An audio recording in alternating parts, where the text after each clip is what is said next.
Hi, welcome to Biker TV Tech Tips with Wally. This week I thought we'd talk about something that all of our Harleys have now, and some people kind of are a bit mysterious to some people. They're not sure what they are, what they do, and that's the O2 sensor. We have two O2 sensors in our bikes. We have one in the front cylinder, or the rear cylinder, located up close to the cylinder head, and we have one in the front cylinder right about in this area that's located up close to the cylinder head also.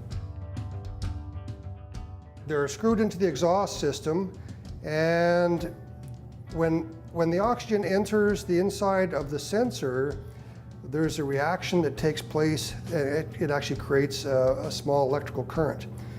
In our case, they're narrowband sensors, so we have a narrow band that it can control.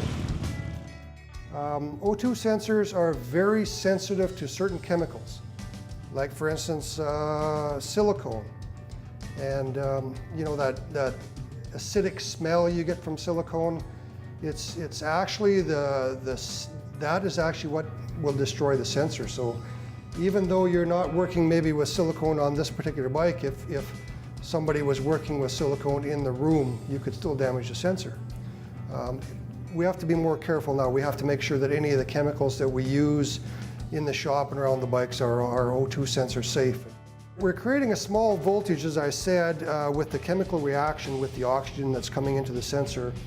And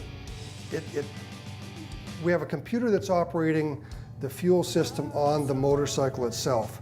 So it'll look at the voltage coming back from the O2 sensor. It'll look at the table to see what that voltage should be. If the voltage is off a little bit, it may add a little more fuel, being open the injector for a bit longer. It may close injector a little bit sooner, and that's how it actually uses the injector to adjust the amount of fuel that it's adding to the air that's coming in. And usually what will happen is it'll be above, below, above, below, above, below, but the average will be what we're shooting for, what the target is. Another interesting thing that takes place with motorcycles, with our bikes that have O2 sensors, is sometimes the system will have to compensate to run correctly, and when that takes place, it will remember the changes that it had to make.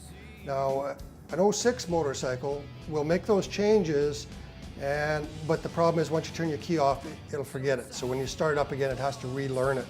07 and later will actually remember it. The sensors that we have in these early motorcycles, like this 06 for example, it has to be located up close to the cylinder head because it needs the heat. It has to come up to a certain temperature before it actually starts to work.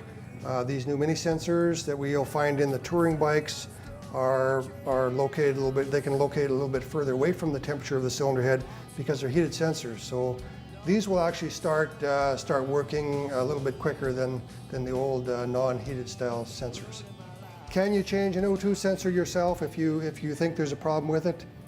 You probably can. There's some special tools involved. There's a special socket that you'll need.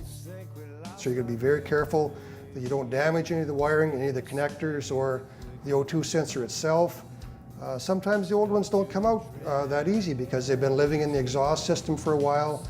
The new ones have anti-seize on them when you get them.